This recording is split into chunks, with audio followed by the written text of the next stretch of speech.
이 말씀을 예수님께서 직접 하신 말씀입니다. 그리고 제가 그 1장 1절에서 그 8절까지 중에 제일 중요한 이제 요절 이 8절만 제가 본문에 실었는데요. 예수님이 이 제자들이 모여 있었을 때, 무리들도 있었죠. 그때 이제 성천하시면서 이 말씀을 주셨습니다. 먼저 우리 그 4절에 보면 사도와 함께 모이사 그들에게 분부하여 이르시되 예루살렘을 떠나지 말고 내게서 들은 바 아버지께서 약속하신 것을 기다리라.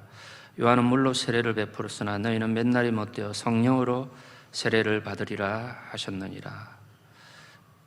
이어서 6절에 보면 그들이 모였을 때 예수께서 여쭈어 이르되 주께서 이스라엘 나라를 회복하심이 이때니까 하니 이르시되 때와 시기는 아버지께서 자기의 권한에 두셨으니 너희가 알 바 아니요 그랬습니다. 이 제자들은 예수님이 이제 부활하셔서 이 예루살렘을 떠나지 말고 내게서 들은 바 아버지께서 약속하신 것을 기다려. 이게 이제 오순절 우리 그 성령 강림 사건인데요. 제자들의 관심은 사실 주님과 3년 동안 함께하면서 이 많은 그 이적들을 직접 목격을 했습니다. 죽었던 나사로를 다시 살리는 기적들, 또 물을 이 포도주로 바꾸는 그런 기적들, 또 이 바다 위를 걸어오시는 예수님, 시간적 공간적으로 이 현대 세계에서 사람으로서는 할 수 없는 그런 일들을 주님이 직접 하셨습니다.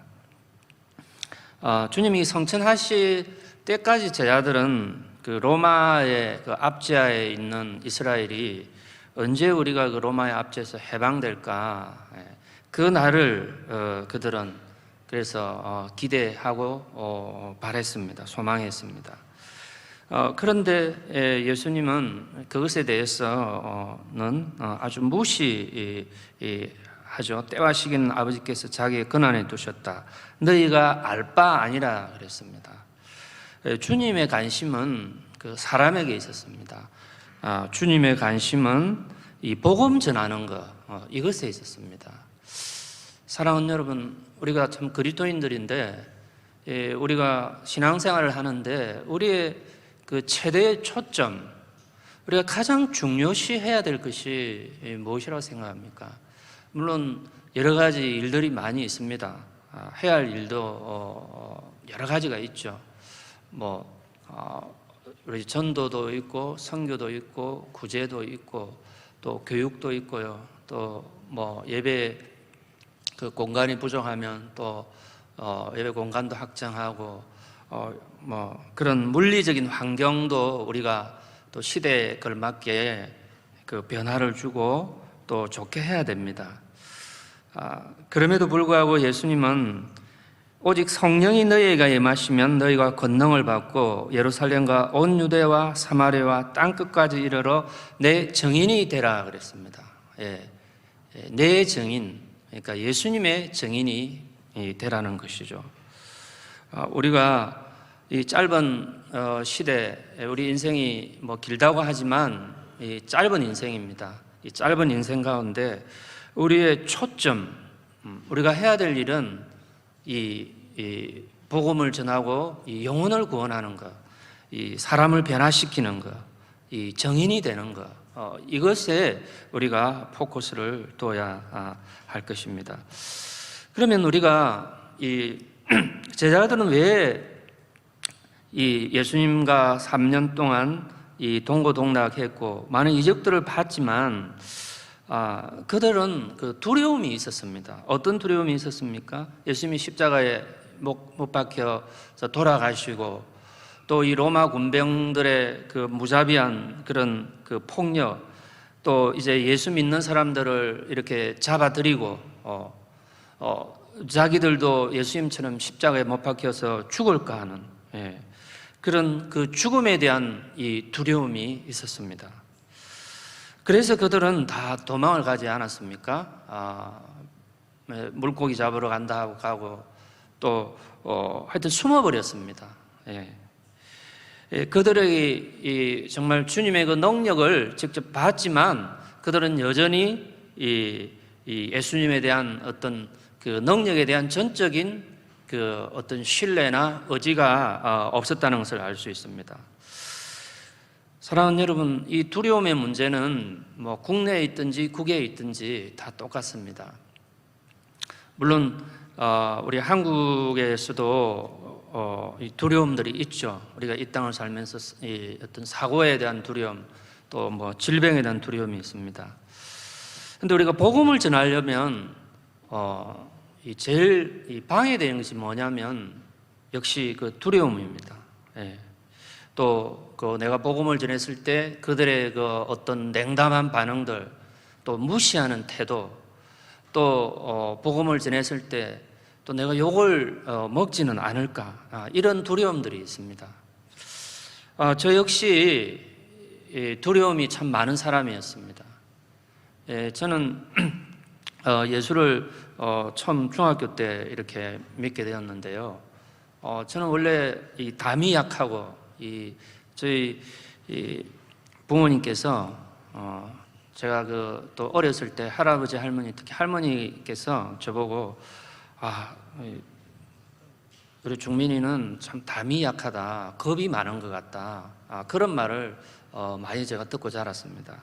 근데 이제 저희 집은 예수를 믿지 않는 가정이었는데요. 이제 교회를 가려면 그 4km 정도 시골에 10리 정도 되는 거리에 있었습니다.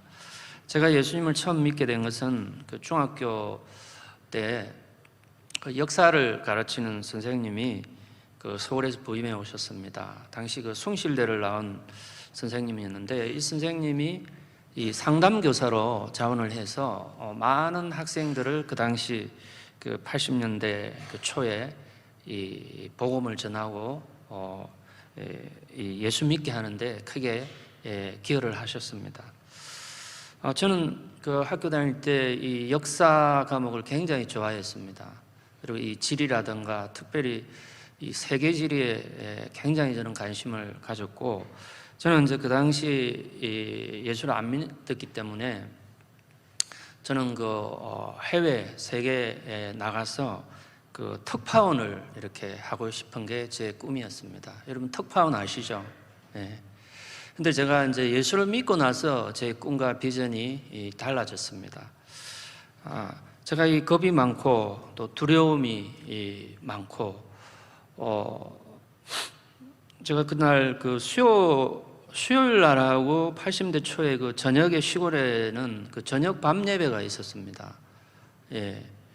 그때 이제 제가 걸어서 갔다가 이 차량이 불규칙적으로 운행을 했는데, 어떨 때 이제 저희 집 앞집에서 그 봉고를 타려면 이렇게 걸어서 큰 도로변으로 한 15분 정도 올라가야 됩니다.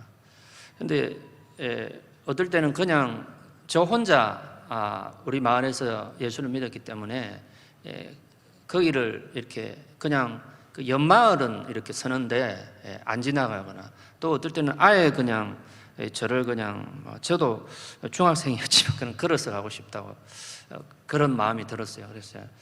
그래서 제가 그 공동묘지를 지날 때 굉장히 두려웠었는데 제가 찬송을 부르고 그렇게 하면서 이 두려움을 이렇게 극복을 했습니다.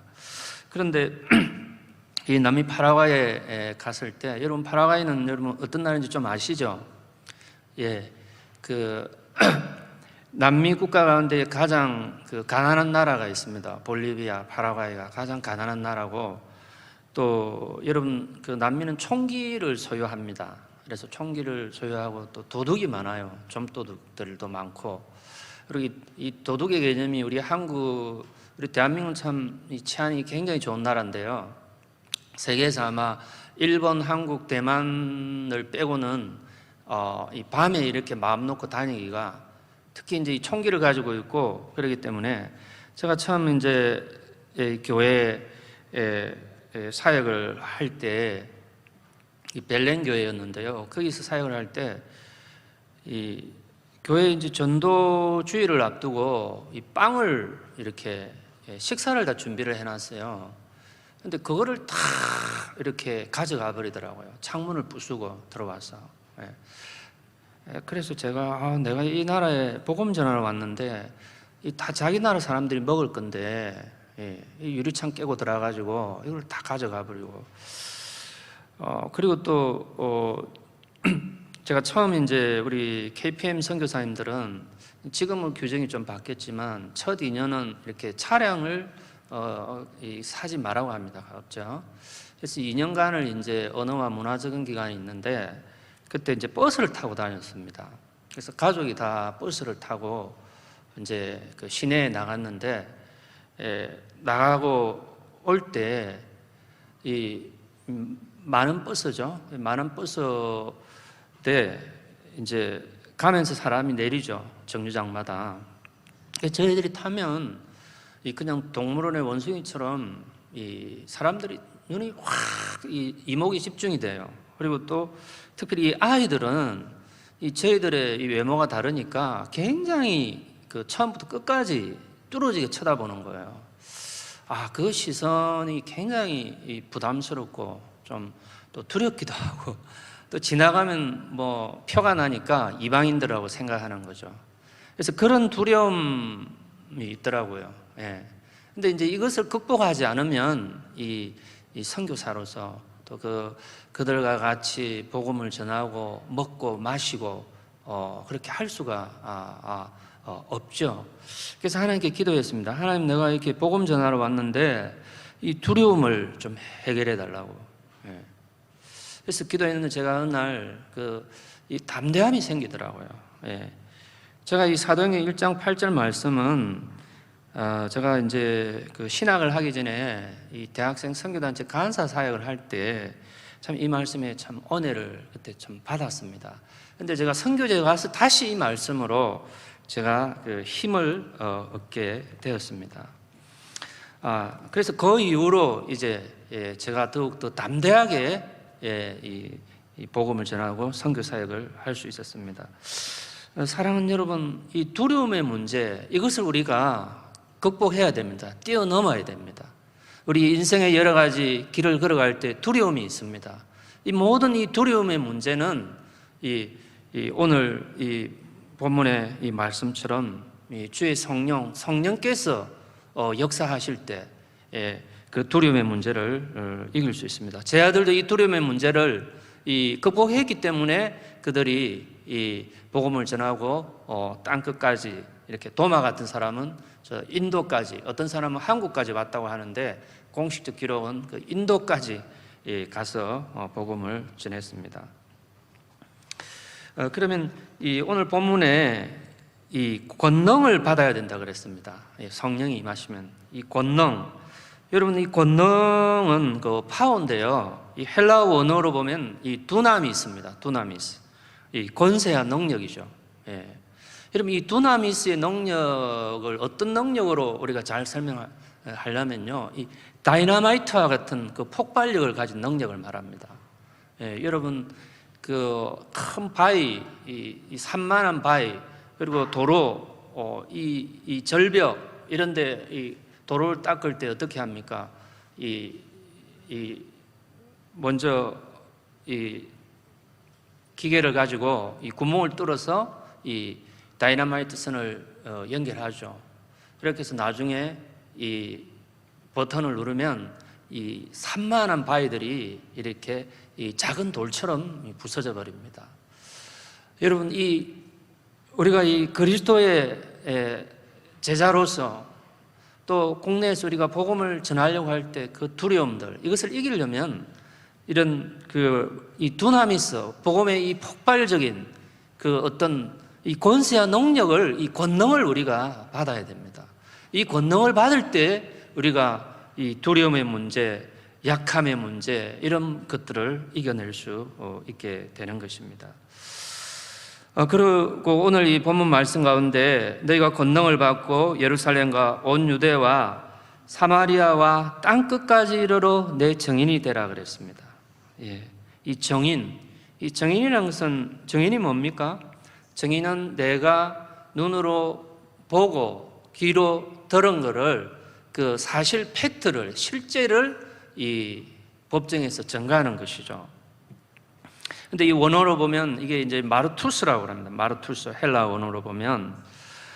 근데 이 정인이라는 이 단어를 어떻게 썼냐면, 이 초기 이 그리스도인들이 살았던 시대, 이 사도행전이 기록될 당시에 이 복음을 증거한다, 정인이라는 것은 죽음을 무릅써야 했습니다. 이 사도 그 시대에 이 네로 황제 같은 그런 그 핍박이 있었죠. 그래서 예수 믿는 사람을 이 잡아 가두었고 죽이고, 또 이 원형 경기장에 수용해서 이 동물의 밥이 되게 했지 않았습니까? 이 사울이 이 바울이 되기 전에 예수 믿는 자를 이렇게 잡아서 그 체포해서 그 넘겨주었죠. 예, 죽이는데. 여러분, 이것도 이 정인이라는 것은 이 죽음을 무릅쓰고 이 듣고 본 바를 이 증거하는 것입니다. 법정에서. 사랑하는 여러분, 우리가 예수를 믿으면서 정말 이 오늘 이 팬데믹의 시대, 이 코로나의 시대에 살고 있지만, 여전히 우리가 해야 될 일은, 우리가 이 가장 먼저 우선적으로 해야 할 일은 결국은 이 사람을 살리는 일, 영혼을 구령하는 일, 전도하는 일, 선교하는 일일 것입니다. 그러니까 이 일을 위해서는 이 복음의 그 권능, 이 복음의 두나미와 함께 죽음을 무릅쓰고 이 정인의 삶을 살아야 된다는 것입니다.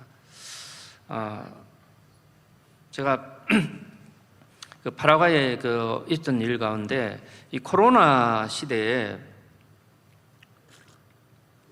우리 한국은 그 락다운이 없었습니다.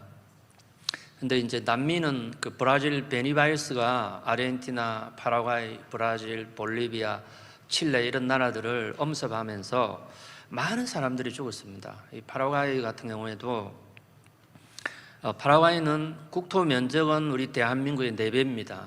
예. 그런데 인구는 한 720만 정도 됩니다.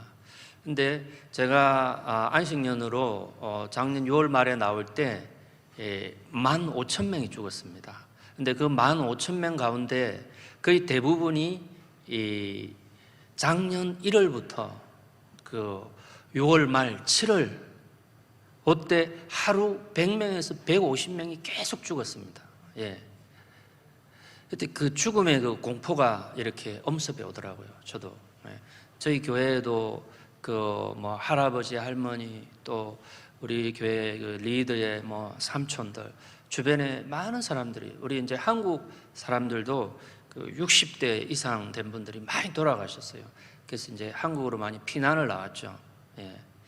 그때 저희들이 이제 그 재작년이죠. 예. 그 12월에 이제 파라과이도 대면 예배를 시작을 했는데, 그 전에 한 4개월 가까이를 이 락다운을 했는데, 락다운은 여러분 아시죠? 이 외출이 금지됩니다. 집에 있어야 됩니다. 그러니까 공무원들하고요, 경찰들, 그 다음에 특수 이제 그 종사자들, 그 다음에 이제 그 식료품 상이나 병원이나 약국을 가는 그 외에는 모든 사람들이 집에 있으라는 겁니다. 이 스페인어로 quédate en tu casa, 이 TV에 계속 그것을 방영했습니다. 그리고 이 학교 전면 폐쇄, 그 다음에 그 교회, 종교시설 전면 폐쇄, 그리고 그 다른 도시를 가려면요, 이 허가를 받아야 돼요. 그 군인이 나와가지고 도로를 봉쇄해서 요소에, 그리고 그것을 위반하면 바로 이 법정으로 이렇게 보내는. 그래서 저희가 예배 드릴 수도 없고요. 교회 가서 예배 드릴 수도 없고, 아이들도 학교 못 가고, 저희들도 외출도 할 수 없으니까 할 수 있는 게 아무것도 없잖아요. 그래서 그냥 집에서 일어나서 아침 먹고 할 일 예배 드리는 것밖에, 기도하고 찬송하고, 또 점심 먹고 또 기도하고 찬송하고, 또 저녁 먹고, 그 일을 계속 하게 되었습니다. 그렇게 하면서 하나님이 저희 가족에 주시는 생각은, 이렇게 해서 죽을 수도 있겠구나. 사람이 그 외출을 못 하니까요, 정말 이 위축되고 우울증이 오더라고요. 근데 그때 저희가 기도하고 찬송하면서 역시 이 말씀에도 큰 위로를 받았습니다. 그래서 나중에 이 말씀을 가지고 이제 한 3개월 반, 4개월 때부터 이제 그 부분적으로 풀어줬습니다. 경제 봉쇄가 오래가면 이제 실직자들이 나오고 이 대책이 없잖아요. 가난한 나라에서 이렇게 뭐 한국처럼 돈을 줄 수도 없고, 나라가 가난하니까. 그러면서 이제 제가 이제 신방을 다니고 또 구제 볼품을 만들어 가지고 그 실직한 가정들에 가서 구제품도 전달하고. 사랑하는 여러분, 우리가 참 이 마지막 시대에 우리가 살고 있습니다. 정말 주님의 재림이 임박한 시대입니다. 이 시대에 우리가 땅 끝까지 이 정인되는 삶을 우리가 살아야 되지 않겠습니까? 사실 우리 대한민국이 참 물질적으로 참 풍요한 나라입니다. 여러분, 한국 내에 있으면, 한국 내에만 있으면 우리나라가 이렇게 파워풀한 나라인 줄 모릅니다. 지금 뭐 자타가 공인하는 이제 선진국의 명실상부한 이 선진국 대열에 접어들었고, 너무너무 참 편합니다. 솔직히요, 저희 가족들이 여기 이제 7년 만에 들어와서 이제 저희 아내가 많이 좀 섬겨져서 아팠었어요. 지금도 좀 아픈데 이제 개양성 대장염이 생겨가지고 뭐 호흡곤란도 3번인가 오고 그랬습니다. 코로나 기간에 와가지고 인후염하고 이렇게 겹쳐가지고 코로나가 아닐까 하고 굉장히 이제 두려움들이 있었습니다. 그런데 이 시대에 하나님 우리에게 맡겨주신 이 마지막 사명은, 저는 우리가 이 복음 전하고 이 정인의 삶을 사는 것입니다. 우리가 정인의 삶을 살려면요, 어떻습니까?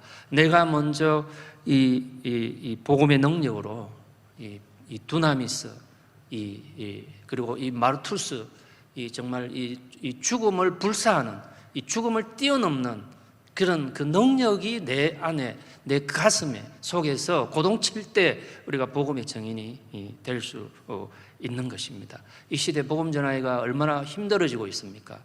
우리가 참 물질적으로는 더 부유해졌지만 영적으로는 더 타락하고, 어찌 보면 정말 예전에는 어땠습니까? 사람들이 그래도 이 교회 많이 왔습니다. 왜냐하면 전 국민 의료보험이 안 될 때, 그때는 뭐 암 선고 받으면 대부분 다 죽었잖아요.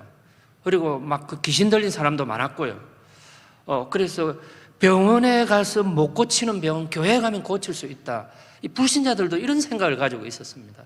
근데 지금은 좀 우리나라 소득이 3만 불이 넘어가면서 사람들이 영적으로 너무너무 나태해지고, 또 우리가 참 신앙생활도 정말 그 편리, 자기 그 편리를 쫓아서 이렇게 사는 그런 시대가 되어버렸습니다. 그럼에도 불구하고 하나님이 우리를 지금까지 살려두신 것은 예수의 정인이 되라고 우리를 살려두셨다고 저는 생각합니다. 제가 코로나 시대 가운데 우리 남미에 또 많은 선교사들이 60대 이상 한 10여 명이 소천을 했습니다. 그런데 하나님이 그 가운데서 저를 이렇게 살려주신 것은 이 복음의 정인으로 살라고 저는 살려줬다고 확신합니다. 사랑하는 여러분, 이 마지막 시대에 많은 사람들이 편안하다고, 정말 무엇을 먹을까, 무엇을 마실까, 어떤 차를 탈까, 어떤 아파트에 살까, 이것을 걱정하는 시대에 그래도 영원한 이 진리인 이 영생의 이 복음을 전가하는데, 저와 여러분을, 저는 해외에서, 여러분들은 이 국내에서 주님께서 쓰시도록 그런 삶을 우리가 살아야 된다고 확신합니다. 제가 결론적으로 한마디만 드리겠습니다. 오늘 이 본문에 보면 이 동의 접속사 and, 이 헬라어는 카인데요, 이것을 쓰고 있습니다. 예루살렘과 온 유대와 사마리아와 땅끝까지, 이것은 동시다발적으로 하라는 것입니다. 그리고 그렇다고 해외 선교만 우리가 할 수 없습니다. 이 국내와 해외를 동시에, 제가 이 주보를 보니까 우리 동부상교회는 뭐 국내 개척교회도 굉장히 많이 하고, 또 기간, 또 해외 선교, 이 비중을 이렇게 골고루 이렇게 하는 교회인 것 같습니다. 어쨌든 저는 저 지리적 땅끝 남미 대륙에서 사역할 때, 여러분은 우리 또 대한민국을 위해서 또 직접 이렇게 못 나가더라도 기도와 또 이렇게 물질로 이 동부상교회의 여러 선교사님들을 이렇게 후원하고 또 중보하는데 쓰임받는 저와 여러분이 되었으면 합니다. 자, 우리 그러면 그 동영상을 먼저 보도록 하겠습니다. 제가 두 개인데 털기 전에 간단히 좀 설명을 드리겠습니다. 보는 데 이해를 위해서요.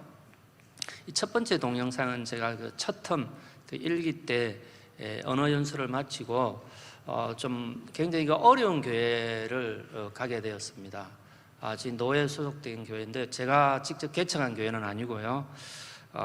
여자 성도 3명하고 이제 그 가족 아이들 한 5-6명 되는 그런 교회에 가서 이 교회가 하나님의 은혜로 참 그 성장하고 부흥을 했습니다. 그래서 이제 이 교회는 제가 이제 사역이 원주민 현지인 교회 개척과 그다음에 이제 파라과이 장로교 신학대학 사역입니다. 그래서 현지인 지도자를 이렇게 키워서 이제 이들이 또 파라과이의 그 국내 복음화를 위한 최적의 일꾼들이잖아요.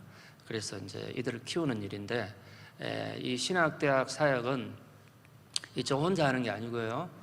이것을 혼자 할 수가 없습니다. 그래서 우리 고신교단하고 합동교단하고 통합교단 선교사님들이 연합해서 이 신학교 사역을 하고 있습니다. 그래서 이 두 가지가 제 주된 사역이고요. 그리고 이제 이 두 번째 동영상은 제가 2기 사역, 2015년에 이제 가서 리서치를 하고 저희 가족 4명이 우리가 제로 베이스에서 하면 이 선교사로서 교회를 개척하고 헌당까지 그 과정을 이제 나와 있습니다. 그래서 이거 그 2기 사역의 이제 하반기 부분입니다. 첫 3년은 이 땅을 갈아엎는 기경하는 이제 주일학교부터 시작해서 그 일을 했고요. 이제 그 헌당 이후에 이 코로나 전까지 저희가 나오기 작년 6월 말까지의 상황이 이 두 번째 동영상에 있습니다. 그래서 역시 지금 저희는 뭐 하나님의 은혜로 이것이 가능했고요. 이제 파송교회에서 이 교회 부지와 또 이 건축하는데 굉장히 이제 헌금을 해주셨습니다. 그래서 제가 한 건 아니고 또 여러분들이 또 기도해 주신 그 결과입니다. 그래서 저는 이제 금년 6월 말에 이 안식년이 이제 마치고 다시 상기 사역으로 들어갑니다. 그래서 이제 우리 KPM이 이제 처음 4년이었는데 6년으로 이 안식년이 바뀌면서 저희가 이제 상기 사역 들어가서 좀 새로운 지역에 또 교회를 하나 저희가 개척하려고 기도하고 있습니다. 여러분들이 좀 많이 기도해 주시고요.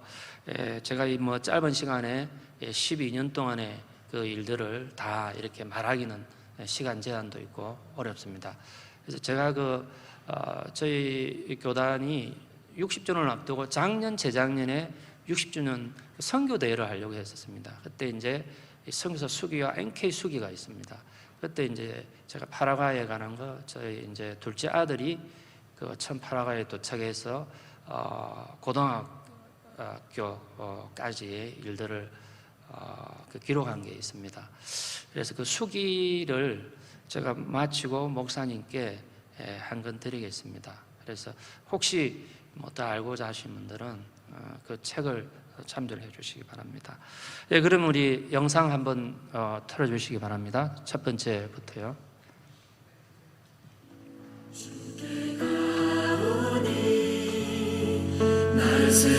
갤렌교입니다. 직교회.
제가 기도 제목 좀 부탁드리고 마치도록 하겠습니다.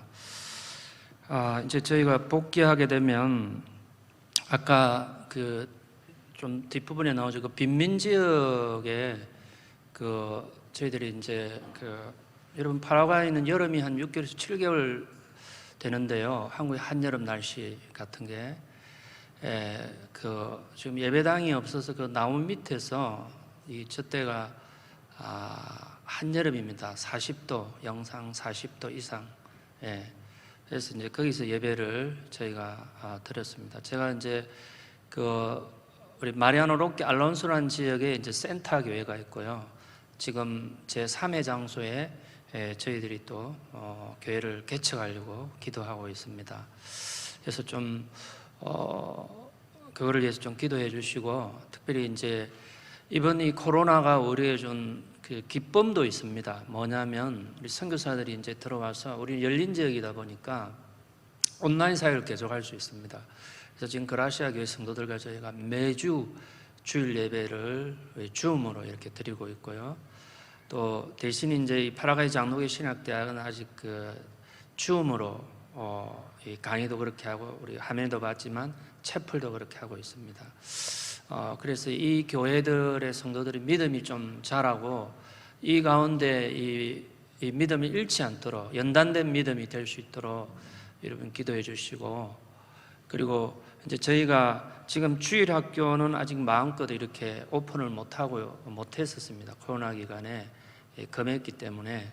그래서 한국하고 비슷한 상황인데, 좀 이 문화교실을 통해서 또 이 주일학교, 여러분 파라과이 봤지만 25세 이하 인구가 전 인구의 60%예요. 굉장히 젊은 나라입니다. 이제 우리 교회 성도들의 거의 평균 나이는 중학생 정도 되거든요. 이제 저희가 주일학교 때 가르친 애들이 이제 자라서 또 이제 고등학교 때 온 애들도 있죠. 그래서 대학생이 되었고 청년들이 많이 있습니다. 그래서 상당히 미래가 있는 나라고 미래가 있는 교회입니다. 그래서 그리고 물론 어른도 있지만 저희 교회는 참 어쨌든 이 젊은이들을 다음 세대, 넥스트 제너레이션, 우리 한국에도 다음 세대를 키워야 된다 하지만 그 다음 세대가 좀 그 가운데 지금 그 신학교, 우리 파라과이 장로 신학대학에 저희들이 3명을 놓고 기도하고 있습니다.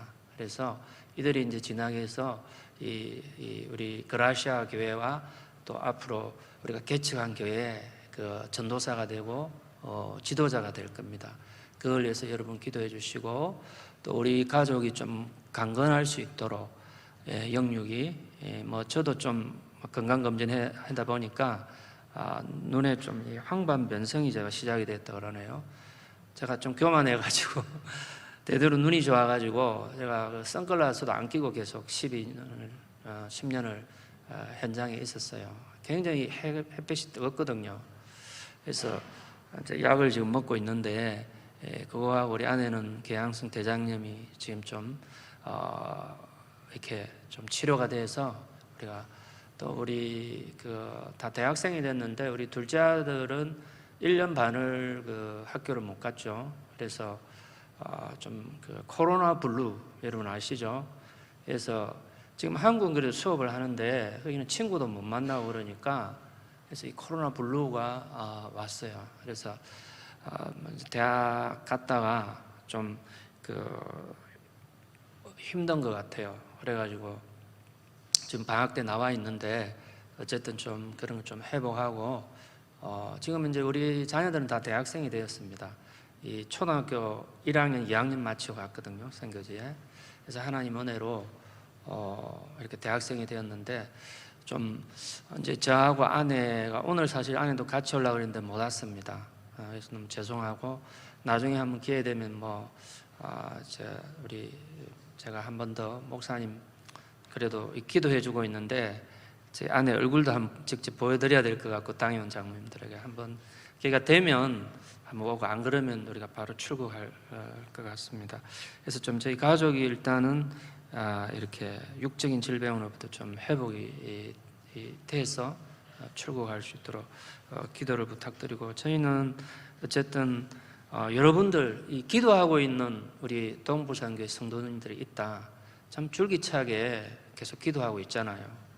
여기 보니까 주보에도 이렇게 나와 있더라고요. 그 밑에 제가 이제 오늘 주보 말고 지난 주보를 전도사님 제가 한 30분 전에 도착해가지고 저기 영접실에 있었거든요. 거기서 보니까 그래서 너무 고맙고, 우리 선교사들은 그게 제일 큰 힘입니다. 기도해주고 있다는 교회가 있다는 것에 굉장한 힘이 있습니다. 여러분들이 계속해서 특히 우리 남미는 참 외로운 지역입니다. 참 단기 선교 오기도 쉽지 않지만 그래도 옵니다. 오는 교회는 오는데 어쨌든 여러분들이 계속해서 기도해 주세요. 저는 그것이 저를 우리 선교사를 살리는 일입니다. 우리 목사님 제가 조금 시간이 초과된 것 같아서 너무 죄송합니다. 이상 제가 마치도록 하겠습니다.